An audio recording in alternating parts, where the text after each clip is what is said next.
I've spent my life on boats. These hands are covered in calluses.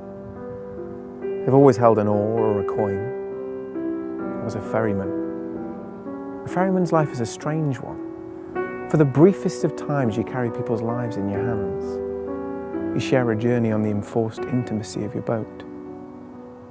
You carry people from one side of the river to the other, from one land to another, and then they're gone. You don't have time to build a friendship, to exchange addresses, to get to know a person. In fact, it's rare if anybody speaks at all. The only sound usually is the chatter of the river, the whisper of my oar, the gossip of the wind. That's all.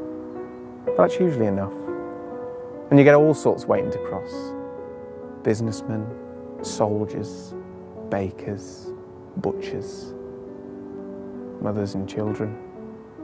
Some are excited and they trail their hand in the water making shapes and gestures. Others just sit terrified, scared I'm going to crash or sink, jumping each time they catch a tear of water from my dripping oar. But I never crash. No one is ever lost. A ferryman's a steady job, but lately I've become busy. No sooner had I dropped one party off that another was gathered on the opposite shore. The queues were endless. For days I rowed without stopping.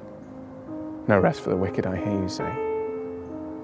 Well, in that case I must have been very wicked, for there was no rest. I'd never seen anything like it. It was as if the whole world had come down to the river. But today there came only one. A young girl. She was barefoot and covered in a thin shawl. A pathetic little thing. I helped her onto my boat, and she paid my fare. I took time over the crossing. I didn't feel like rushing, and for once, I felt like talking. But she just sat hunched in the stern, shivering and crying. And so I crossed. I beached my boat, and I offered the girl my hand, which she took without a word. She was just about to pass on, and she turned back. I am the last. I'm the last, she said, and she disappeared into the dark. The last.